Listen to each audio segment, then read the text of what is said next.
CEO of UniversalGiving, an award-winning nonprofit organization helping people to volunteer with top-performing vetted organizations all over the world.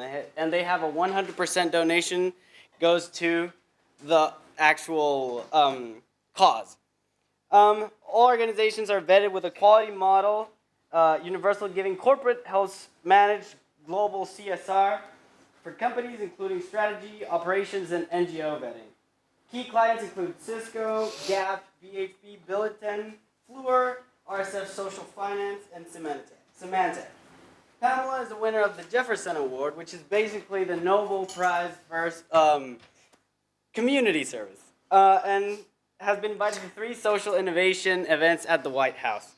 Pamela's community service began at the age of 12. She has volunteered pretty much everywhere in microfinance in remote villages in India, crisis relief work in 2000 in El Salvador, sustainable farming in Guatemala with victim of Pol Pot's regime in Cambodia, and indigenous community preservation in Ecuador.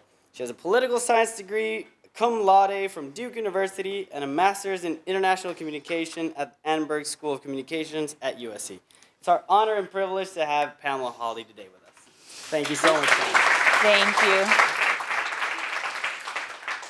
So thank you for having me here today. And one of the things you've asked me to present on is on social entrepreneurship. And a part of it, I think, is important to talk about one's journey in social entrepreneurship. What's your story behind being a social entrepreneur? And also to be very candid about challenges. So I definitely would love questions at the end if we have time, to be able to go over any questions that way. I'm very open and transparent about it. Being a social entrepreneur is just awesome. It's exciting. It's wonderful. And also there's going to be challenges in running any kind of business or nonprofit or hybrid that you do. There's going to be challenges. And it's remiss to say that there aren't challenges. And I'm happy to disclose what they were, especially since a lot of them were ones that happened very, very early on within the start of it. And if you have a lot of challenges starting up an organization, it's already, challenged to do it. So we can kind of go over what some of those challenges are too. It's one of the biggest criticisms I got as a speaker about a year ago is it sounds so easy, oh, you're so lucky. And I had to then revamp my entire presentation and say, yes, I love what I do. And it has been amazing, but here are the slides on boom, boom, boom, which you'll see today of what has been challenging in part of my pathway. Only then to go back to the joy of being a social entrepreneur. Because as with anything in life, there's positive and challenges. There aren't problems, they're just challenges. Those things in front of you are there to help you realize, okay, what do I need to overcome this? There is not a problem. You'll get kicked out of the UniversalGiving office if you talk about a problem. It's only got to be a challenge. So in starting off, I do want to put a little bit of a caveat here. There are going to be some challenging things that I talk about internationally. I just want you to be aware of that, just so that you're aware about some of the experiences that drove me to start UniversalGiving. And then one final note, I am a Dookie, as you heard. But I got into Stanford and Duke, and it was the most tearing decisions I ever made between the 2 schools, so I'm so honored to come back here. And do you guys know those like post office boxes, like the big, heavy, like blue ones? You know what I'm talking about? Like those ones, and you put it in there, and when you're 18, you think it's like the mail place of like death that you can never pull back your mail. Well, I put in there I was going to Stanford. And I walked across my PJs at my parents' home in Menlo Park, and I went, and I was like, I'm going to Stanford. And I put it in right at that box, right at that moment. I was just about to let that lever go in. And all of a sudden I went, oh my gosh, I'm going to Duke. And I ran back in my PJs in there and my pigtails, and I'm like, I'm going to Duke. And my parents are like, okay, great. So my point is that you as an entrepreneur are going to have those clinch gut instinct moments where you've made a decision that you think is the right thing, and all of a sudden, that heavy black mailbox. I mean, I could have called the post office, or I could have called someone and said, hey, I've changed my mind. But to me, that was like almost an irreversible. And you need to get to that point as an instinct, as a social entrepreneur, where you have those gut instincts. Don't ignore them. You could have gone down your whole list of what the right thing to do is. And if your gut instinct and conscience and instincts tell you something differently, that would be one of my greatest lessons to you today, is follow that, because that's your heart speaking, and don't ignore it. All right, ready? Here we go. How people live their lives is a result of the stories they tell about themselves. A lot of you are seeking ventures, things that you want to be able to do. And the most important thing is to go back to your story of what drives you as an individual. One of my other favorite definitions is that with a story, it's a narrative, it's a prose or a verse designed to interest, amuse, or instruct the hearer or reader. Your story has to be compelling. You can't just say, well, yeah, I was walking down a street and I saw that. No, you need to be inspired when you're telling your story. So this isn't just about what your story is, but how you do it and how you communicate it. So here's my story. There I am on the far right. Now, I was an extreme tomboy, okay? Major tomboy. And here I am on my little Izods and all of that. This is probably just about the most feminine I got at that time. I had my little boy cut on the side, and we are in Mexico. This just looks like such a stereotypical picture, doesn't it? It's pretty awful. But we're in Mexico here, and this was probably about 2 years after I grew out of my favorite color being black, and also jumping out of trees to try and break my leg because I thought cats were cool. So that's where the state of Pamela's mind was at that time. So here we are in Mexico. My parents are two of my closest friends, very close with my family. And this was my big epiphany, which is we're here, everything's great. We are walking, down into a marketplace. And what we are going on is from a cruise ship, which was our vacation. And all of a sudden, from that cruise ship, coming out, we go into this marketplace where you hear all these sombreros and this music and everything, and boom, my dad and I look down and we see a cul-de-sac of all these starving, begging children. And at that point in my life, my whole life changed. That was just absolutely unacceptable. My whole life, I went to my dad and I said, how could you not tell me about this? And he said, honey, you're only 12. But that did not matter to me. And now we see kids getting involved in philanthropy at age 8 or 10. Or I was laughing the other day going back to my high school, and I've got like a 12-year-old saying, I've just started a nonprofit and I've fundraised $5,000. And I'm like, well, gosh, what else are you going to do in life? I mean, they're already like 12 starting. I'm like, does anyone play in the mud anymore? I guess not. That was just me. Anyways, so my point is that unacceptable did not leave me. From that point on, boom, there was a straight trajectory up towards service. Listen to that when that happens in your life. Having said that, my pathway, the heart was there on the volunteering side, knowing that I wanted to do that. But the ups and downs to get there were profound. And that's what I'll share with you a little bit about today. So from there, I went to Guatemala. Actually, before that, I went and I did a lot of other things. Before that, in East Palo Alto, going and serving with people who were receiving welfare, doing food, and all these things domestically. But when I started to get older and I could go internationally, these were some of the trips that really informed me. I'm going to Guatemala to help de-lice children. We were going there. These kids sometimes hadn't had a shower for a month, sometimes 2 months.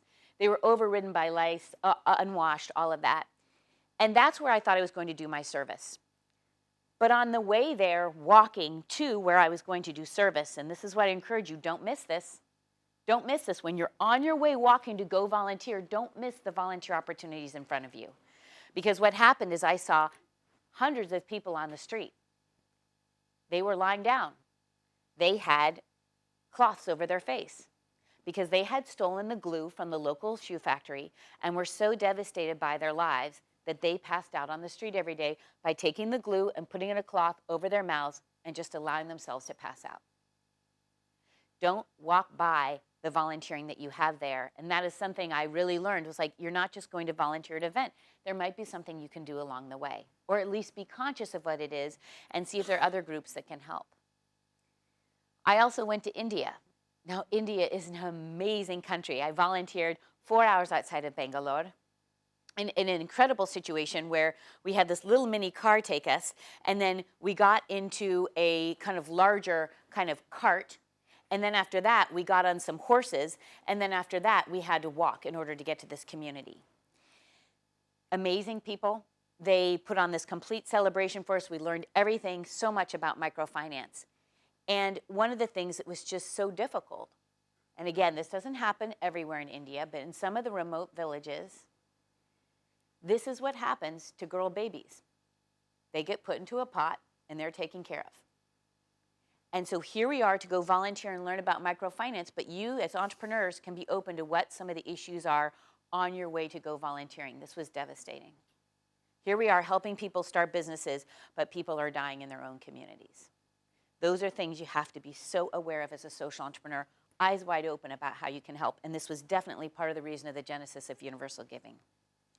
Cambodia.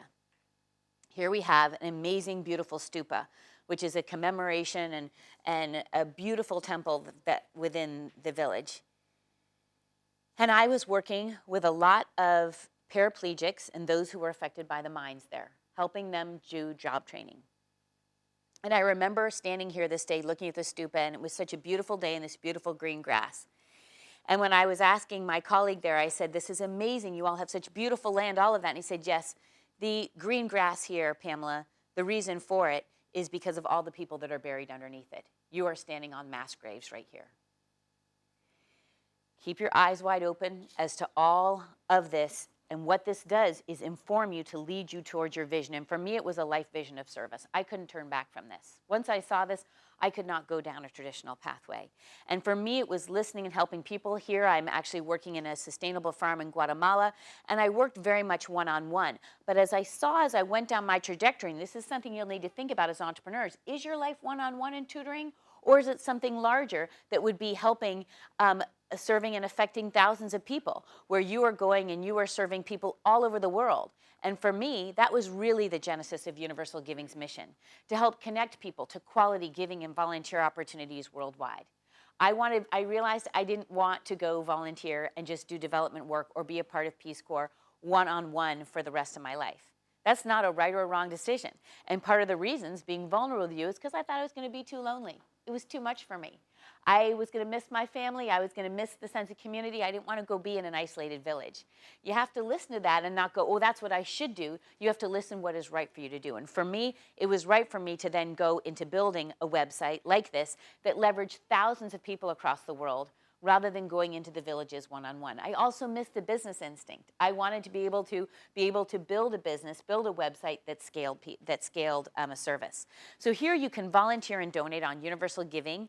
We also go into crisis giving, so you can actually go in and donate for crises, and we help fund those organizations.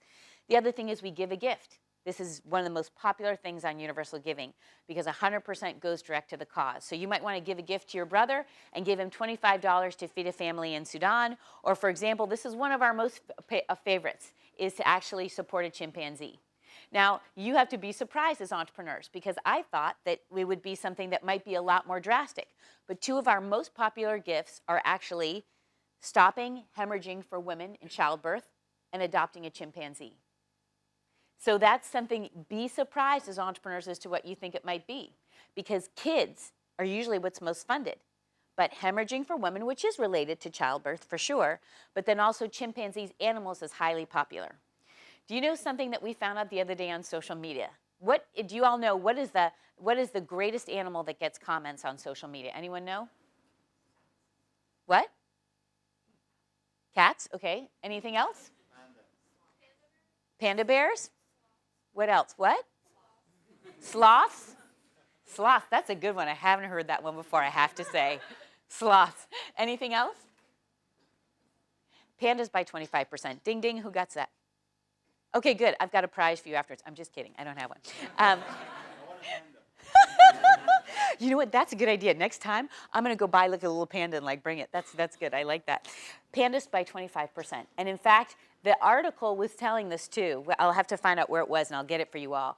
But they were saying, don't even try and go secondarily with dogs, because anything even panda-like panda-like movies, anything like that. So now Universal Giving has this whole social media campaign we're about to put up on pandas that will drive them to animals on our site and to try and do that, because it's a smart thing to do marketing-wise to help increase giving and volunteering. As long as it's as ethical, we'll do it. But those are the kind of things I encourage you as entrepreneurs, be surprised. Don't take things for granted that you think would just be the norm, and be watchful of that. So chimpanzees, I always think about that. Fund a project. This is something that's longer term. Clean up a certain portion of a river or build a well. Give a gift is more like a one-shot that can be done very quickly. This is something that's much longer. And then finally, so this might be fund someone's education. You might do it for 6 months or something that's longer. And then finally, give a gift certificate. This, again, is very popular in the sense that people want to make their own decision. So it's something that you can give a gift certificate to someone, and they can do that on Universal Giving. They choose what they give it to a friend, an employee, a family member, and you can do that anywhere across the world. This one is very popular because Universal Giving doesn't take a cut on the donation. You can raise for a cause and create a page that allows you to list, these are my favorite things for the birthday, and drive people to your page. And then people will be able to see all your favorite projects and then be able to go in And some people do it also for crises. So they might do it for a birthday, a wedding anniversary, or even their favorite things to give to for a crisis as well too, which we've started to see recently. Now this one's one of my favorite stories because someone created a Raise for a Cause page for a wedding. And basically, they were in Norway, and they came in, and they actually gave all of their nonprofits to a group in Brazil. This is exactly where Universal Giving is headed, where we are giving country to country all across the world, not just US out, right? It's people setting up these systems all across the world. So finally, with volunteering, because we know volunteering and giving are so conjoined. So those who volunteer are much more likely to give by 2/3. And so we knew that people who were volunteering would come back and be able to give to those causes. And they often set up Raise for a Cause pages. So a lot of our volunteer opportunities have to do with HIV, with kids, with all different kinds of issues all over the world. So our unique model is that 100%. That's our tagline, give your 100%. We don't take a cut on the donation. We haven't for 10 years. We have no plans on changing that model whatsoever. It's a big outlier for us.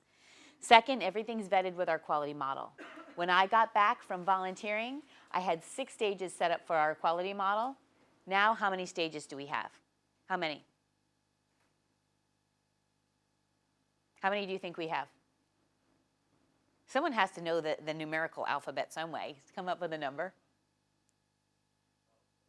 12, 24. And that, we've just introduced 3 more.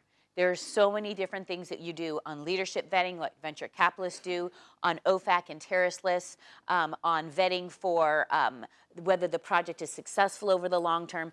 So many different things that happen on the vetting front. We're now going into vetting on social media. So there's all these different parts, some that are confidential, some not. It's trademarked, and so that we have that, it's not available publicly. We will share certain parts, but it's something that's confidential. We have 2 services of giving and volunteering. This is interesting as social entrepreneurs. For-profit, nonprofit, hybrid. We've chosen nonprofit and we've stayed with it. The reason why, it's because the best thing possible for our brand. As a nonprofit, it connotes transparency. We are give your 100%, and we don't take a cut on the donation. Those things show that it's not that we're trying to make money, but we do make money. And so we'll talk about that today, but we didn't want the making money to be a part of our brand in the sense that people felt that that was our mission. So as a nonprofit, if I ever, as a leader, need to make a decision that I am going to come in and I have to make a decision based on the mission and the heart and the soul of Universal Giving, I can do that, and I can put that above making money. Otherwise, if I'm a for-profit, I felt that what I needed to do was be able to say, I'm going to have to make money first. So if I have to make a decision for some reason between spending more time one day on closing a corporate deal versus working on something on the website, I can choose our mission if I want, because we're a nonprofit. If you're fully for-profit, I'm not sure you can do that. You need to be very focused on revenue as your primary objective. Not that you can't be mission-oriented, but those are some of the balances you need to think about. What is your fiduciary responsibility, or what is your mission responsibility? Now, don't ask me what happens when you're hybrid. I guess you're just cut in half. I don't know how you make those decisions. And then finally, our revenue with Universal Giving Corporate. Universal Giving Corporate, we create and manage CSR programs worldwide. We do strategy, operations, and NGO vetting. This generates revenue for our NGO mission. And basically, one of the key points here is our NGO vetting. So when we go into Symantec or Cisco or Levi's, we go in and we help them set up their global CSR strategy. We operate it for them. We help convene 40 different leaders across the world to help them launch their programs. We take headquarter information as well as work with local employees and make sure that they're heard on the ground. So for example, if a company comes to us and says, hey, we want to just focus on education, but what happens if every day your employees are walking by a slum? Are they only going to want to focus on education, or will they also want to help fund the people in the slum? They're going to want to do both. You have to have a balance. And so we come in and we help with that, and then we come in on the vetting model and we come in and vet all of these different aspects of the NGOs. And from that, with our clients, these are all some of the clients, not all of them, but many of them. And some of our key milestones along this way has been definitely on the corporate side. Because what you do is you look at it, you've got to constantly balance between the two of them. You've got one public service, even though we're not a hybrid, we're a hybrid in our services. You have a public website that helps people donate and volunteer. And then you've got a corporate service where you're consulting on global CSR. And that money from the global CSR feeds in to help with the nonprofit. And so it generates revenue. We are last month we were cash flow positive. So there are times where that way, usually it wavers anywhere between 60 and 120%, depending on how much revenue we do each month. So we have times where we don't need foundation funding, but other times when we need to do it anyways in order to maintain our nonprofit status. Obviously, the more that we can do that, the more countries we can go into. We're in 100 countries. We need to get into 93 more countries and territories. So when people say, oh, you're cash flow positive, you're fine, that's only from a fiscal perspective. That's not from a mission perspective. That doesn't mean we're done with our mission. So we need more cash and revenue to be able to come in and to expand into other areas. So some of our key milestones here are the Jefferson Award. We've been featured on CBS, Oprah.com, Business Week, Fox, White House, Ernst & Young. We've done 15,000 volunteers and then $24 million worth of volunteer hours. So these are volunteers that we're only capturing their 2-week volunteer trips. We're not even capturing the fact that they stay longer, that they brought friends, that they came back and raised for a cause. So there's a lot of information we're not capturing. We actually went very conservative with this. So on our team, this I think is one of the most important things you'll ever do as a social entrepreneur. Building that team is so critical, and how you choose to build it is very important as well. So here we're 50 people, 70% are interns and returnees. Why do we do this? Why do we do this? Why don't we just hire outright?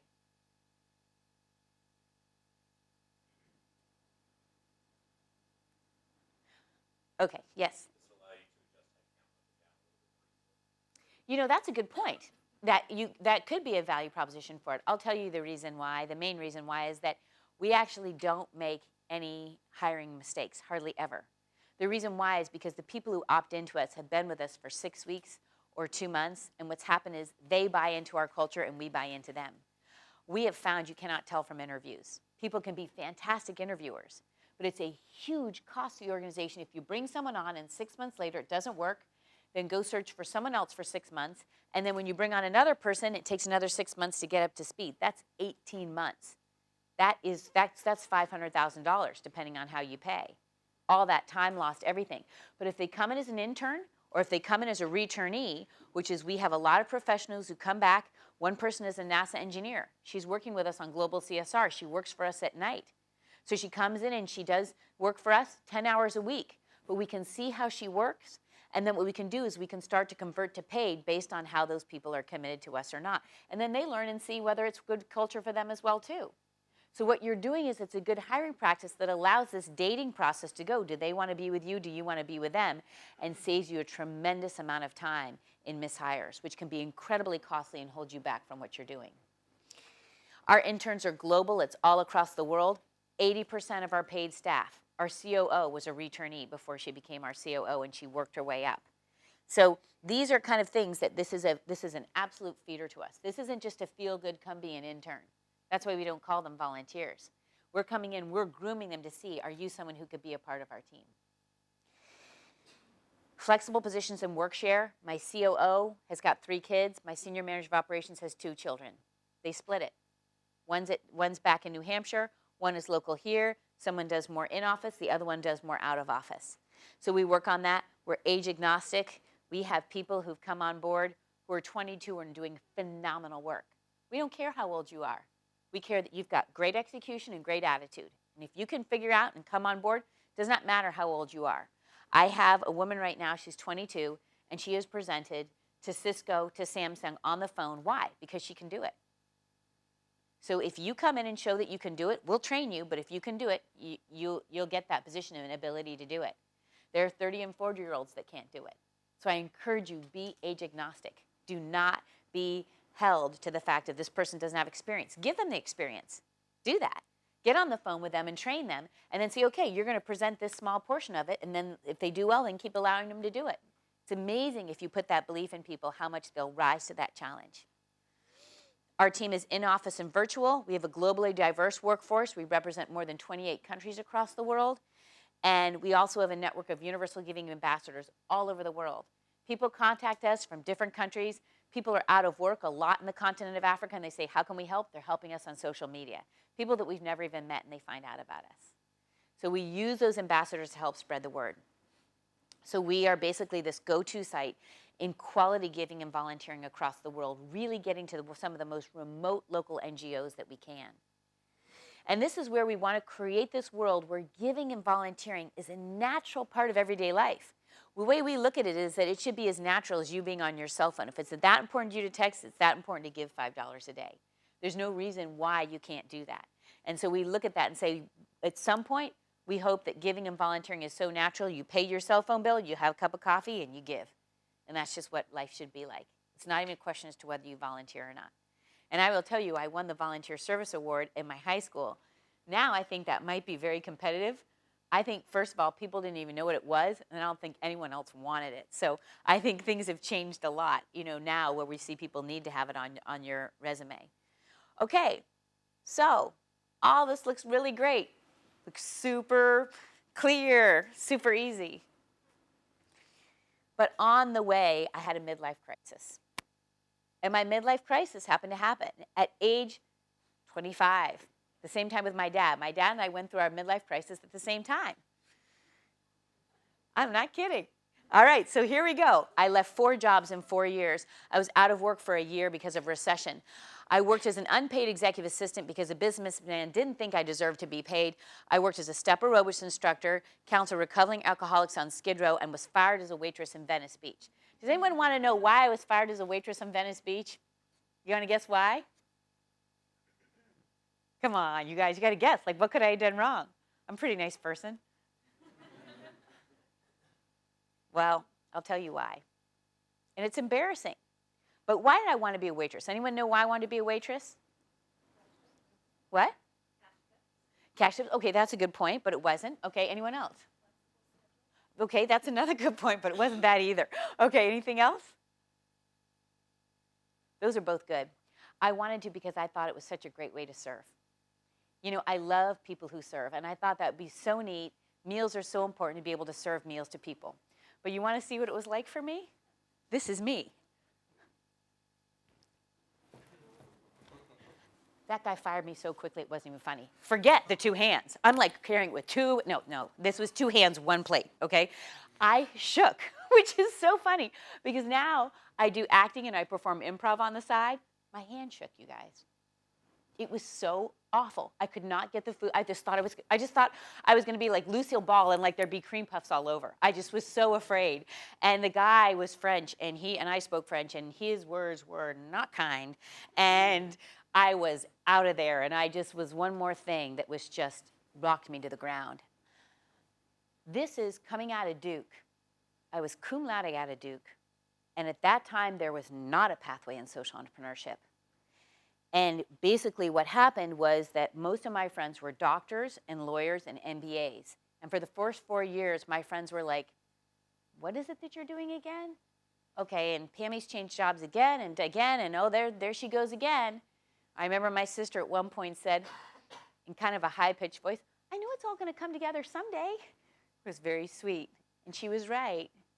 It's kind of how my life works sometimes. It's kind of like, and then all of a sudden it all comes together. Did you like the sound effects? No one liked those. Okay. So, I share that with you. I don't really like this slide. I really don't, because I don't think it's positive, but it's real. And that's why I got really, really criticized as a speaker. It was all too seamless. It was all, where's the challenge? It's just easy for you. I wish my life was easy as yours. It wasn't easy. I was devastated. I was just so, what am I going to do? What am I going to do? And I just literally then went into another slide. I started a business and it didn't get off the ground. Devastating. I was 24 years old. Full business plan, everything. Turned down by a PR firm because I didn't have an internship. I got the internship at Chiat Day. I took it away as a 24-year-old from like an 18-year-old. I was there for 7 days, called back the PR firm, and the PR firm accepted me because I had an internship for 7 days. Okay, no comment. I should probably blot out that ad firm. Okay, I went to an ad firm, and since this is being filmed, too late. Okay, good lesson for me. Guess they're going to be a corporate client tomorrow, right? Okay. Masters in Communications. Here is where this was starting, where it started to turn. because I went internationally and I'm going to leave school and I'm going to go abroad and go do this abroad. And I started to get more involved internationally. This was starting to be more of a turning point. I focused on broadcast journalism because I wanted to change the tenor of media news. Now you see social responsible journalism, but back then you didn't. So this was something where it was starting to turn, but in that situation, what happened is I was told I would never make it due to my values and because of the fact that all that really mattered was eye candy. And Eric, who's now at ABC, came back and he goes, oh gosh, Pamela, is this another story about deaf people? Is this another story about people who are handicapped or disabled or all of this? Because look, we need to cover things that people are going to watch. But now more and more people will watch this socially responsible TV. Whereas back in my day, that wasn't the case. So I had to make a decision. He's like, are you going to sell your soul and go cover all these murders that you don't want to cover? I don't have a problem covering murders, but I want to cover it with solution-oriented. And I think that's where it was a challenge for me. So basically, this is where I fell in love. The introduction to the web. Because then I could see scale. And I could see that dreams could take place. And this is where for me, I was like, oh, wow, because we could get and reach so many people. This is from one of my interns. I think she's great, and I love her visuals. She's super. Oh, this is so funny. She's like, you don't even see what I've done today. I'm like, you're right, surprise me. That's hilarious. I'm going to tell her I like that. So part of these slides I purposely don't see, so my reactions are authentic. I use part of improv in my presentations where I say, don't show me these slides, because I want to keep that flow and I don't ever want to become a cement presenter. You know, those people who just know their whole script. So sometimes my stomach does churn because I actually don't know what's coming next. Okay, this is going to be fun. There's a couple more of them coming up. Challenges to starting universal giving. So you saw the challenges of my personal life, right? You saw that kind of midlife crisis. Here, challenges starting universal giving. Worked out of home for 2 years without pay. I used $80,000 of my own, not salary, this is actually my savings, to launch. I knew being in Silicon Valley, you need to show that you're in the game. And part of that is by your time, it is by your funds, by your resources. It's your responsibility as well to get people galvanized around what you do. Get volunteers. I don't care if you're for-profit. You can get volunteers to galvanize around you too. Show that. And I had to fight a lawsuit regarding our name. It affected national foundation funding. It was a huge distraction. And this is just was bombarded for me. It was just like, I felt like all these things were coming towards me. And it was all this mix of like challenges, and yet at the same time, you will not give up. And why did I do this? And no, and I was scared. In fact, in my room, I was in a very small room, and I had a huge whiteboard. And every morning I woke up, not to birds chirping or to the sunlight, but a huge whiteboard that was in big black letters, very not my personality. And it said, you will not give up. Because I was so scared. You will not give up. You need to have that tenacity. Because there are going to be things that are challenges. And you need to know laser focused, you're going to make this happen. Don't go into this thinking, maybe this is something I might want to do. Do it. And I had to scare myself so badly into that, say, you will not give up on this, no matter how hard it was each day. So your journey is about your personal story. You got to go back and connect, like I did in Mexico, with what that journey is. And find that story, find that passion, so that you can really make that story drive it. Because I remember those kids on that cul-de-sac, and that's what drives me every day. That and the fact of just not giving up. And it comes with challenges, and they're okay, because it's not just about becoming stronger, it's about helping other people. So there I did it. I presented not just the positive, but also the challenges. Was that challenging enough? I think it was challenging enough. I'm not going to ask your questions and feedback on that. It was challenging enough. It was challenging enough for me to relive that with you right now, okay? Because my stomach is churning right now because of going back over those emotions. This is hard for me. Because I'm a really happy person right now, and I just went back. That was my personal story. That was how hard it was, okay? During that time, this will be another good slide, I ran 4 marathons without training, and here's why. Every time I faced a challenge that I was really, really tough, I was like, if you can make it through this marathon without training, I made it this one step, this one step, this one step. I realized your only reason you won't finish that marathon is if you decided to not take that next step. It's the only reason.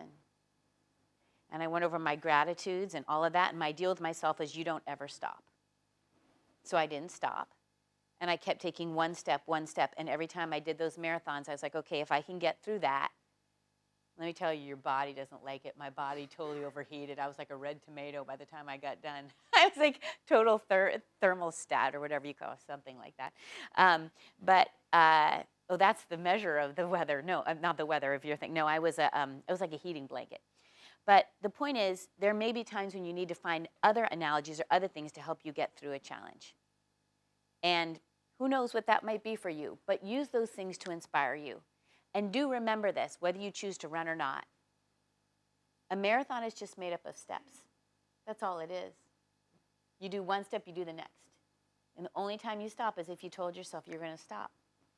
Why'd you do that? Why? It's just a decision in your mind.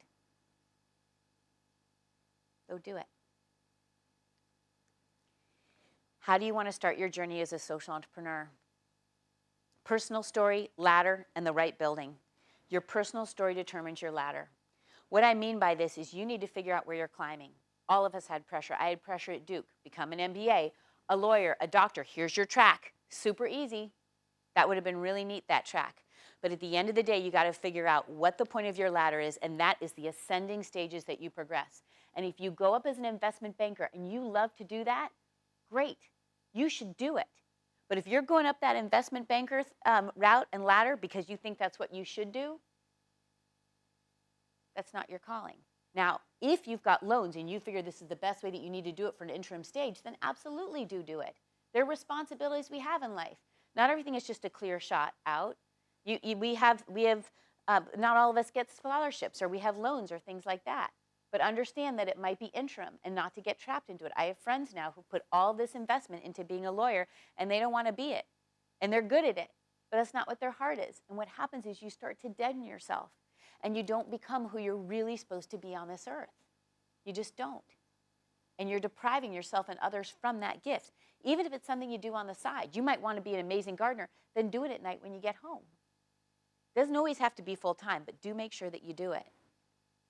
So where are you climbing to, and how are you growing? This is one of my favorite slides. She totally shocked me at the last presentation when she did this. I love this. Anyways, here's, whoa, no, we're not going off that yet. So here, you've got all these ways that you're growing. How are you growing? You could be Jimmy Fallon, you could be Obama, or you could be my sister on the right. She's an interior designer, and she grew up into a beautiful flower. It doesn't matter who you are, right? See, otherwise, if you don't do this, presentations are boring. You got to have things that shock people, right? Like, this isn't shock. I'm not a negative person, but whoever sees flowers on a social entrepreneurship presentation? Well, and definitely not like squiggling ones. See, this is why I love interns. I'm like, yeah, just put Ellen DeGeneres' head on it. She's like, really? I'm like, yeah, do it. Make them wiggle. Flowers are, they're moving in the wind. Okay. So here's your ladder, or here's your ladder. Or it might be a really tall one, or it might be this, and it might hurt a little, but don't worry, you're going to rebuild these rungs. So don't worry about that. It's important to choose the right building in which to choose your ladder. Maybe it's up in the sky, or it's down to earth, or it's cultural, or it's agricultural, or it's downtown, or it's South America. Look at all those buildings that you can build on. Think about that organization you want to work at. It's not just an accountant. It's what firm is an accountant. Is it a small accountancy firm, or is it an accountancy firm that's got 500 people? You have to think about what that building is you're going at. This isn't just, I want to be an accountant. This is also, what firm do I want to be at? What culture is it like? Do they work 10 hours a day? Do they work 6? All of that, right? You need to think about your ladder and your building. It's okay to change buildings. You already saw how many buildings I changed and how many ladders I changed. So I went through maybe like 16 ladders and 44 buildings. So you guys can do that too. Now we're moving more. You've heard about my story. I've been vulnerable with you about this. Let's move more into social entrepreneurship and what this means. You've got a public service from me, revenue generating service. I think this is important in the sense that you can, let's go back here a second. To me, this is the definition. There are some people that say you can just run a nonprofit and it's positive that way, and that's just how it is. But for me, you need to generate revenue to be a true social entrepreneur. You could be for-profit or nonprofit or hybrid, but unless you can monetize your service, I don't think it's true social entrepreneurship. You need to show that you are an entrepreneur and that you can monetize the value. Might not be 100%, but that's my definition. There's different definitions out there. The structure, Can be for-profit, socially responsible for-profit, nonprofit, or hybrid. For me, and why this was important is growing up, I wondered why issues in Syria were on page 306 of the news rather than the front page. So for me as a social entrepreneur, that was something that I had to get out as a social entrepreneur. Why I wanted to do this, I wanted to do it because I wanted to make a lasting global difference. We already talked about the web and how important that was. For me, I needed to find a product that I loved to sell. So these are all my reasons kind of behind social entrepreneurship. I was willing to be a salesperson, but I wanted to sell solving global poverty. So you might use sales, but just think about what you're selling. I had a need to be efficient and effective, and I also wanted to create a model that could be a model for other social entrepreneurs. So I think you have to think about this. What are your reasons why, for me being a social entrepreneur, these were my major reasons. So why universal giving? For me, this is one of her new ones. Wow, that's an attractive woman. Loved what I learned in leadership for the first 3 years at Universal Giving. My brain felt like I was exploding. I had been COO and operations at Volunteer Match before. To get on a CEO level and make decisions where I was used to making 2 decisions a day that were major to making 15 a day kind of broke my brain for a while. So it's something you realize you have to grow that way. For me, I have an insatiable desire to learn. Being CEO helped with that. And then I could explore different business units, and I love being challenged. The other thing was closing corporate partnerships to make clients' lives earlier, putting interns in a position to make a difference, working with high-level board members, making donors feel secure that money goes to the right place, creating a dynamic office, working in a global movement. All these things for me was building this amazing structure in-house. Wow! Look at that! That's amazing. It even has sound effects too. I guess that's the Universal Giving house. Should we see what happens next? Maybe they start dancing. Oh, well, that's a bummer. They should have started dancing. Okay, so here's the point. We're building this structure of Universal Giving, and I thought that was great. Here's one of the reasons. What you're doing is you're building it step by step, all these things, these corporate partnerships, interns making a difference, working with high-level board members, helping donors make sure their money goes to the right place. You're creating this dynamic office, and then you're helping people really help build this house this way.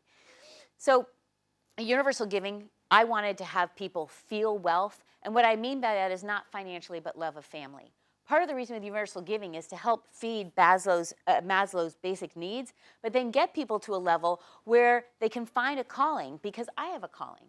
And so that's a part of my mission too. You have to think about it as an entrepreneur. It's not just what you love, but what about other people? And then also providing a place for opportunity and great management. So for us, we wanted to be able to show a pathway for interns and returnees of where you can go. So to me, you have to think as a social entrepreneur as well, what is this culture you want to build? So what is that culture that can help you build a great organization? You're not just promoting a product. You have to think about building a great organization. And then finally, this is interesting. I do think about this at night. One of your greatest responsibilities as a leader is what people say at the dinner table when you come home at night. Do they come home and complain about you as a boss, or do they say what you said was positive? So every day, even if I'm tired, I think about the fact, shoot, are my employees, when they go home at night, are they going to talk about they had a great day, or are they going to talk about the fact that Pamela was tired, or maybe she wasn't as patient as she could have been, or whatever it would be? Your responsibilities as managers, leaders, you're affecting those dinner table conversations every night. You think you're affecting global poverty? You might be, but you're definitely affecting people's day-to-day every night you go home. What are they saying at the dinner table? They're either talking negatively or positively about the day, and that's your responsibility every single day to affect people's lives positively. So it still won't be a smooth ride. Challenges you may face, revenue goes down, you don't make your targets, you disappoint people like the board or a funder who believes results should be different, team members you love who leave. Competition gets so fierce that it affects foundation funding. Competition should be viewed as competitors' collaborators. You might collaborate with part of your competitors on some aspect. Other ones you might not. But it's important that you think about that and not just look at it as a negative. And you might not be best friends with your competition, but you can think positively about them. Don't denigrate them. It's not worth it. We're all doing something good for others. Don't go down that pathway of pushing down your competition. You don't need to do that. You can figure out what your differentiation points are, speak to those, and move on. More challenges. You were asked this, so I'm candidly there. I haven't yet reached my dreams. So there's other things that I want to do. For me, I want to be able to, oh, wow, this is another good one. This is great. Looks like they're surfing on this one. I'll have to ask her what she was thinking about. But on this one, I think we're on surfboards here across the world. And I haven't yet reached my dream because I want to be able to connect people all over the world. And that's what I want to be able to do. And so with Universal Giving, we're in 100 countries. We've got 96 other countries and territories, and they're hard. Because I want, heart of heart, to get into Syria and to get into Iran and all those places now. And it's going to take a lot more money and a lot more time to be able to do that. The elements of social entrepreneurship, what do I need to overcome these challenges? You need a team, you need to light it up, and you need to build it, and you need to run. And what I mean by that is one of the most important things you ever do is your team. Who are the right people you get on your bus? As a team for a social entrepreneur, you need to have your family, your team. You need to have unaffiliated advisors, people who are not involved with your team at all. That's very, very important as well. People who are not formally involved. You need to have friends, and you need to make sure you have a board of directors and advisors. So it's both personal and professional. One thing that's important is to notice how many people help put you together. I say that I've been put together by many people because we are all helped by people. So for example, my mom, during this presentation, helped pick out my dress. My friend helped me pick out these boots. My sister helped me pick out this jacket. My nephews tell me that they think this dress looks cool. People put me together. Absolutely, they do. There's people, for example, at Universal Giving. They set up the speaking engagement. They help with presentations. They get my expenses, social media. So you have to remember to thank everyone who got you there at every point you possibly can. You think these things are about EQ and soft skills and that you're moving quickly and you don't need to thank people? No way. You need to make sure you're thanking people all the time. You think this is something you don't need to know as a social entrepreneur? Anything in life, you need to be thanking people all the time because they help get you there. Most important element as a social entrepreneurship in leadership or in life is gratitude. That's the number one thing you have to think about is gratitude, because with that, it will take you everywhere. It will open up more doors. So have that gratitude and be able to focus on that as you go into your final elements of social entrepreneurs. Your team, you're lighting up, you're build it and run, get ready to go. Light it up, that's your idea. You've got to come up with a great passion idea. You build it step by step. You build this house. If you don't take care of it, it gets demolished. When you build that house and you build your organization, you got to constantly refine it, otherwise it breaks down. And run. Then you got to start, and you got to midway through. You're going to be peppy, then you get really tired, then you got victory. It's going to go up and down all across, or victory might look like that. There are days when you're tired, right? There are days when it looks like victory and times when you're tired. Victory, tired. Victory, tired. Yep, that's what it's like. One more time. Ready? Victory, tired. Okay, that's enough. But remember, she didn't put that, I did it back and forth here. She's not like she put it in the 16 times. That would have been kind of crazy. That's actually would be kind of a funny trick if she did that. But remember, marry your story. Here I am, just coming out of tomboy phase, right? My favorite color being black. My dad saying, wow, I was really worried for a while. Worried about what? He's like, well, you know, you wouldn't be a girl. I'm like, okay, well, sometimes you wait for things. You have to marry your story with your calling. Go back to what it is in your heart. Find out what's in your heart and that really, really drives you in what you love to do. And live that as much as you possibly can. It's not perfect. You saw my pathway wasn't perfect. But one thing I am doing is I'm doing what I love to do. And I fought to do what I love to do. I'm so grateful for it. And it felt really hard. And so thanks for listening to me today. And I hope you enjoyed my candid presentation. Done.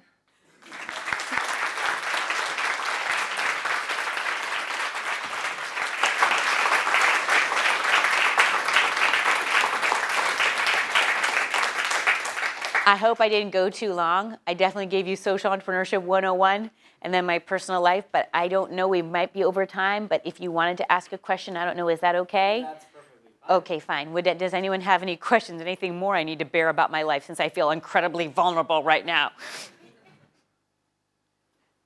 Seriously, please ask. Yes. Have you ever faced any criticisms about why you are the right person to undertake this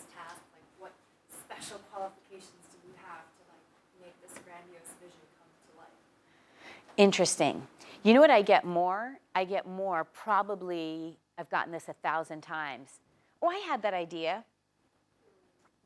And there's a part of me inside that just, I'm very usually positive person, but there's a part of me inside that's like, okay, like it's one thing to have an idea and to take it through to fruition, right?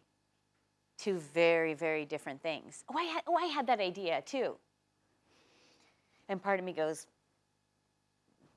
did you take it there, right? And what it takes to take it there. I think that, you know, I always had very entrepreneurial instincts. So for example, when I was growing up, I had a big sign on my door that was called Pam's Place. And from a very early on, I was selling things to my dad. So I went and I tried to sell him pencils. What's your name? May? So May, I would go into my dad, I'd try and sell him pencils, and he'd go like, Pamela, this pencil, I can go down to Walgreens and I can get 10 of these pencils and you're trying to sell it to me for 10 cents. And I can get 10 of them for 10 cents at Walgreens. Tell me how it's special. I went back to my roommate and I uncovered my whole sparkle box because I love sparkles. And I went through and I put sparkles on it and I put so much glue all over it and I came back with this big gloppy pencil and I said, Dad, is this a special pencil? And he goes, oh, yes, this is a special pencil. I'll pay 10 cents for this pencil. I was like, does Walgreens have this? Oh, no, honey. Walgreens doesn't have this. But think about how much that affected my life, right? Because I was learning entrepreneurship at that time. You need to deliver value, right? So what I had going for me was being very entrepreneurial. What I also had going for me was volunteer match in some levels, but in other levels not. That was actually, being a co-founder of Volunteer Match did actually not behoove me in a lot of ways. I thought it was going to get me a lot further than it did, and it didn't. It was very interesting. You start out a new venture, you got to prove yourself again, often. This is not just I have this track record and experience to do it. I actually didn't get that as much. I didn't. I think that maybe because you know why? Is because when I co-founded Volunteer Match, I was 26. So I think maybe if you start something, like a lot of entrepreneurs start things in their late 30s, early 40s, then you might get that question more, but I didn't have that much of a track record at that point. So I was young enough, I think, that I didn't get that question. I'd be curious if you asked that of someone who started their venture later. Any other questions? Yes. I'm so energized by just your persona and your excitement about this, and really thankful for your vulnerability and for sharing your story. So first and foremost, just want to thank you. Thank you. And I'd also love for you to see, since Universal Giving gives you this amazing platform to kind of have your hand in so many different types of issues affecting the world, what you see as some of the most salient problems that the next generation of social entrepreneurs need to think about solving. Yeah. As an improviser, I try and go with the first thing that's off the top of my mind. And a lot of times people think it's going to be an issue. But what's your name? Jen. Jen. So I think, Jen, part of it is that projects that are well-meaning that don't do good work. So for example, part of with our vetting model, what we're looking at is there are people who have really, really good intentions. But for example, there was one project, not on Universal Giving, where people were going in and drilling wells. And what was happening is they were surfacing all this water that was poisonous and contaminating it, and they ended up literally even killing people. So one of the things that I see as one of the biggest challenges in development is, first, we all know you got to ask the local people first, is this what you need? Second, you got to make sure it's safe and the right thing to do. There's other things too that I think are very challenging. For example, when I was working in Guatemala and we were working in the fields, a lot of what we were doing on the farms is a lot of the Western thought was coming in and changing the way that they did farming. Well, sometimes that's good if you've got some good practices, but not if it goes against the culture. So for example, in Guatemala, they put in 5 corn kernels. And one was for God, and one was to bless the family, and one was to bless the earth, and all of this. And Western thought came in and said, that's a waste. You're wasting money. Don't do that. Only put in 2 kernels. But you're destroying and you're ripping out that indigenous culture and that whole ethereal, spiritual sense that needs to be a part of growth and in their lives. And you're ripping that out.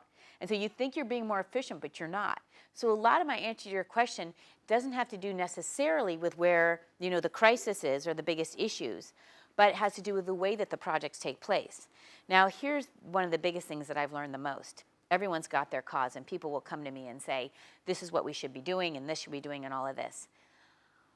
I think that the best thing is really holistic. I know if you say education is the most important thing, if those kids don't have food in their belly before they start, they're not going to be able to concentrate. But if I give the kids children and they well, that would be awful, just gave you children for breakfast. Okay, we'll reverse that. If I give the children food and don't give them education, they're fed, but they're not trained. So to me, it's extremely holistic. Whenever so many people say this is the most important cause, really? If you're telling me water is the most important cause and you have no food, if you tell me food's the most important cause, but water, I think it's all holistic. But the biggest thing too, Jen, that I think is and this is what pains me the most, is all the crises that happen all across the rest of the world that no one thinks are crises. So I'm in Peru and I'm outside of Lima 1 hour. Lima's a beautiful town. But 1 hour outside, the average number of children that women have are 6. And there are no shelters there, or at least when I went there is no shelter. And the abuse rate of women is between 60 and 80%.